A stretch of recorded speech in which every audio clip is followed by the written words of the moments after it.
Well, Adnan Huskic is a political analyst, and he joins us now from Sarajevo. Thanks so much for being with us, Adnan. You know, the Dayton Accords were complicated, to say the very least, so I know this isn't a simple question, but tell us, you know, how it worked in the region's best interest, and also what's working against it 25 years later. Well, I guess if we're talking about, or if we're doing an assessment now, 25 years later, first and most important fact is that the agreement is still in place. That the peace which has been achieved by the agreement is still holding. So at the same time, the agreement is relatively complex, and it actually created a very, very complex decentralized structure in the state. Requires a very, very broad consensus for reaching major decisions, which effectively means that most of the decisions are also suboptimal in nature, isn't suited to demands of relatively dynamic environment, and especially contemporary relations. But at the same time, even though it's often believed that the Dayton Peace Agreement is the one, or the Bosnian constitutional structure is the one to blame for country's inability to move forward for the past 15 years, at least, since the international activism in Bosnia phased out. I personally believe that the structure itself structure alone cannot be blamed for this. The problems that are plaguing Bosnia, that Bosnia is facing today, are the same problems that all the neighboring countries are facing. That is actually widespread corruption, the state capture, that is nepotism as a result of that, and the fact that we're basically dealing with the societies which are backsliding in democratic sense. So while the structure is definitely not conducive to development of, I would say, fully fledged liberal democracy, it's not the only reason why Bosnia isn't progressing. Okay. Not the only reason, but still, I mean, it served a very specific and fundamental and important purpose at the time. Some say part of the problem today is, though, that the Accords kind of failed to evolve as time passed. Is that what happened?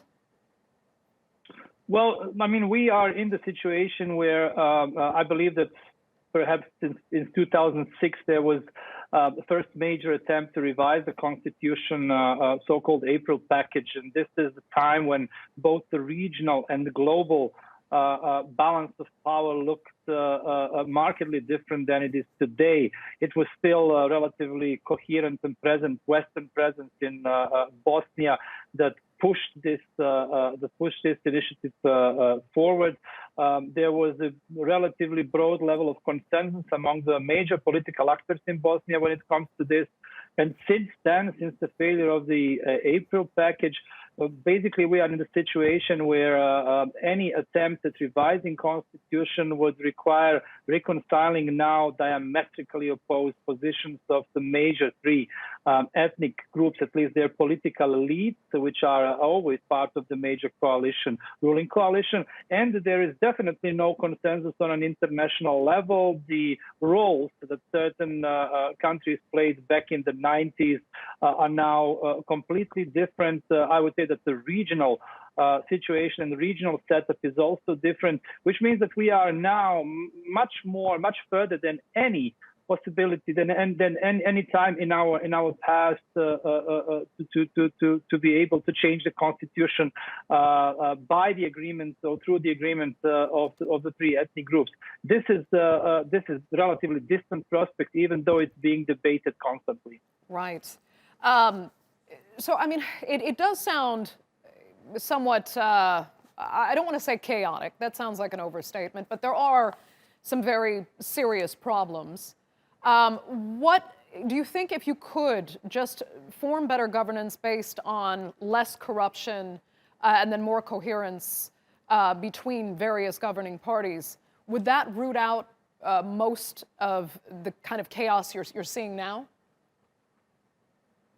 Well, I think that the change must come from within, unfortunately. A lot of people here are accustomed to expecting that the international community will somehow intervene, and we are also groomed to believe that this is going to happen. It's the 25th anniversary now. Everybody's debating the reform of the Dayton and perhaps new initiatives coming with the new or the incoming American administration, a completely new approach to Bosnia that might come from the West. I don't see that actually materializing.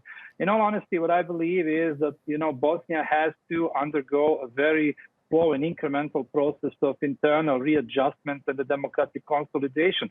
And as I said, this can only come from within. This is where we are kind of depriving or being deprived of agency in this process, which I think was wrong from the start.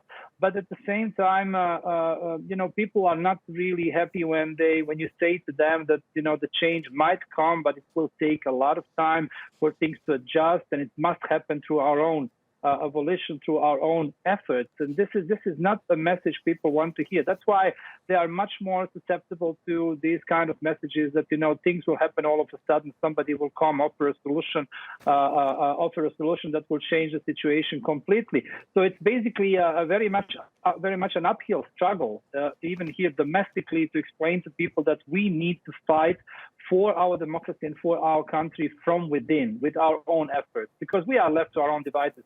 I guess we can pretty much say that 25 years later. Adnan, thank you so much for joining us. Very insightful. We really appreciate it.